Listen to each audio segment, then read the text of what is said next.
Tiga pasangan calon presiden dan wakil presiden di Pilpres 2024 memiliki kekuatan berbeda di sejumlah wilayah Indonesia.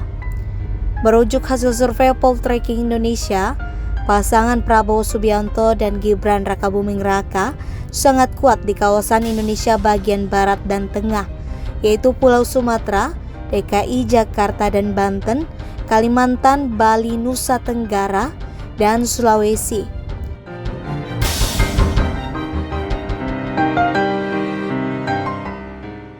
Sumatera, Anies dan Muhaimin 30,4%, Ganjar dan Mahfud 16,9%,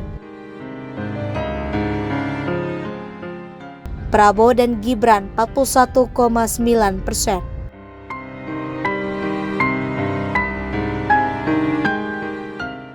Jawa Barat, Anies dan Muhaimin 32,6%, Ganjar dan Mahfud 25,8%,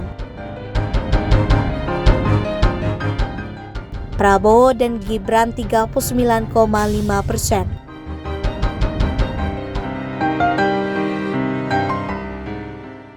Jawa Timur, Anies dan Muhaimin 17,8%,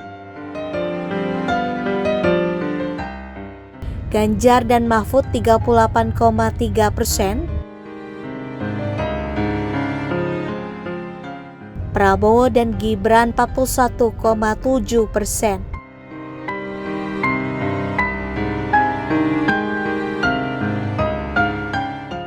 Jawa Tengah dan Daerah Istimewa Yogyakarta, Anies dan Muhaimin 13,3%,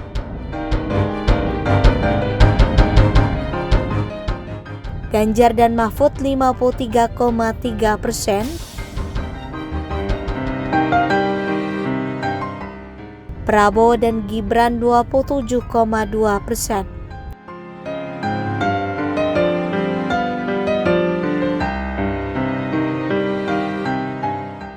DKI dan Banten, Anies dan Muhaimin 34%,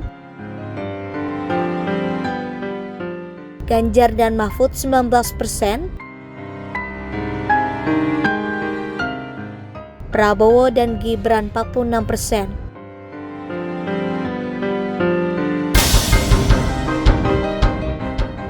Kalimantan, Bali, NTB, NTT, Anies dan Muhaimin 17,9%, Ganjar dan Mahfud 28,6%, Prabowo dan Gibran 45%.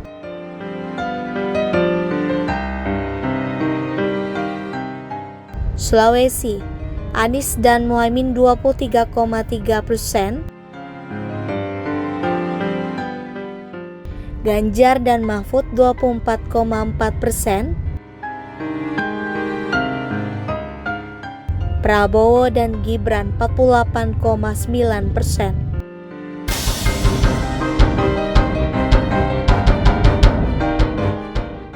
Maluku dan Papua, Anies dan Muhaimin 26,3%, Ganjar dan Mahfud 36,3%, Prabowo dan Gibran 35%.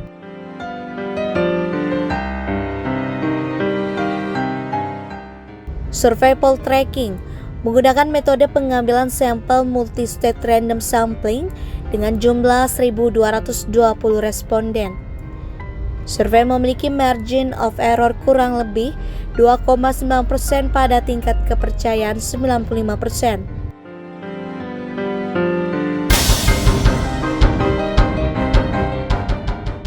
Di lingkup nasional, elektabilitas Prabowo dan Gibran mengungguli dua pasangan lainnya.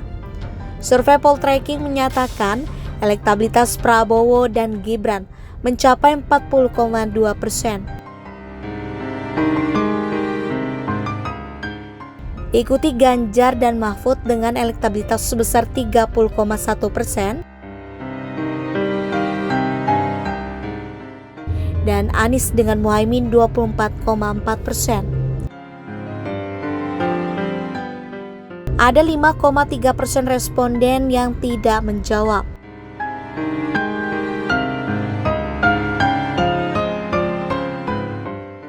Hasil survei yang dilakukan Populi Center juga menyatakan Prabowo dengan Gibran memiliki elektabilitas 43,1%, paling tinggi dibanding dua pasangan lainnya. Ganjar dengan Mahfud urutan kedua sebesar 23%, dan pasangan Anies dengan Muhaimin posisi buncit dengan elektabilitas sebesar 22,3%. Survei terbaru pasca putusan MK, Prabowo Gibran bagaimana? Pasca putusan MK, berbagai lembaga survei membuat berbagai simulasi yang diajukan ke publik, salah satunya Indikator Politik Indonesia. Lembaga survei yang dipimpin Burhanuddin Muhtadi ini melakukan survei pada 16 sampai 20 Oktober tahun 2023 terhadap 2.567 responden dan dilakukan secara tatap muka. Pemilihan sampel menggunakan metode multistage random sampling, margin of error 1,97% dengan tingkat kepercayaan 95%. Hasilnya, pasangan Prabowo Gibran unggul dengan 36,1%, sementara Ganjar Mahfud di urutan kedua dengan 33,7% dan Anies Muhaimin di urutan terakhir dengan 23,7%. Ada sekitar 6,5% yang tidak tahu atau tidak menjawab. Jadi sebelum deklarasi dan resmi mendaftar ke KPU, pasangan Prabowo Gibran sudah unggul dari yang lain. Kita tunggu survei periode selanjutnya. Pasti Prabowo Gibran makin dahsyat. Survei LSE Dinijek terbaru, siapa unggul? Lembaga Survei Lingkaran Survei Indonesia LSE Dinijek merilis survei elektabilitas calon presiden yang masuk bursa Pilpres tahun 2024. Hasilnya, Prabowo Subianto menempati posisi pertama disusul Ganjar Pranowo dan Anies Baswedan. Survei ini digelar 4-12 September tahun 2023 terhadap 1.200 responden. Survei dilakukan dengan wawancara tatap muka menggunakan kuesioner. Peneliti LSED-nya Aji Alfarabi memaparkan simulasi 3 nama baca pres teratas Prabowo unggul di angka 39,8%, Ganjar Pranowo 37,9%, sementara Anies Baswedan 14,5%. LSED-nya juga merilis hasil head-to-head bila Pilpres tahun 2024 hanya diikuti 2 poros yakni Prabowo Subianto dan Ganjar Pranowo. Hasilnya, Prabowo Subianto unggul 52,3% dan Ganjar Pranowo 44,2%, yang tidak menjawab atau tidak tahu 3,5%. Gaspol Prabowo.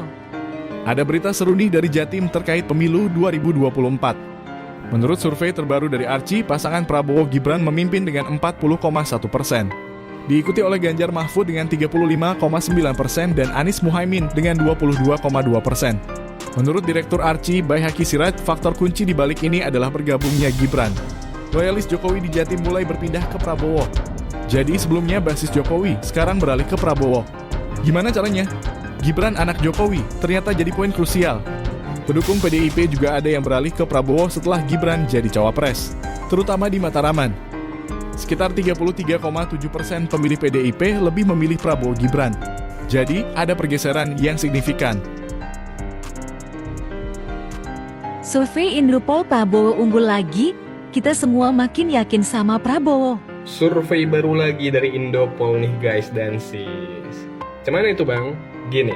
Jadi Indopol menggelar survei pada 5-11 Juni 2023 dan baru dirilis hari ini Selasa 20 Juni 2023. Metode yang digunakan multi-stage random sampling dengan 1.240 responden yang tersebar di 38 provinsi di seluruh Indonesia. Hasilnya cemana? Prabowo menang di semua simulasi. Kalian dengar dulu ini. Prabowo dipastikan memenangkan di semua simulasi.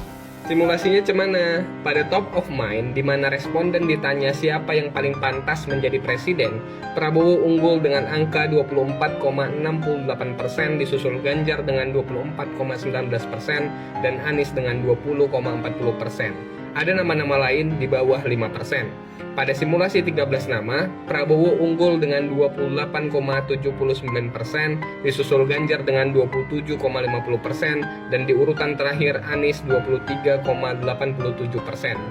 Dan terakhir pada simulasi 3 nama, Prabowo unggul lagi dengan 31,21%, di urutan kedua Ganjar dengan 30,48% dan Anies dengan 26,53%. Head to headnya cemana? Berhadapan dengan Ganjar, Prabowo unggul di angka 42,90%, sementara Ganjar 36,94%. Berhadapan dengan Anies, Prabowo unggul di angka 41,53%, sementara Anies 34,44%. Ngeri nggak, Le? Cocok kita pilih Prabowo, Le? Survei PWS catat tingkat penerimaan publik terhadap Prabowo dan Gibran tertinggi, ini alasannya. Jadi guys, survei PWS kemarin baru rilis hasil surveinya. Tak hanya elektabilitas, mereka juga mencatat persentase akseptabilitas terhadap Capres dan Cawapres. Hasilnya, Prabowo jadi Capres yang paling disukai atau bisa diterima oleh publik ketimbang dua Capres lainnya. Persentasenya capai 78,5%. Alasan utama publik menyukai Prabowo adalah karena karakternya yang tegas dan berani, serta kinerjanya sebagai menehan.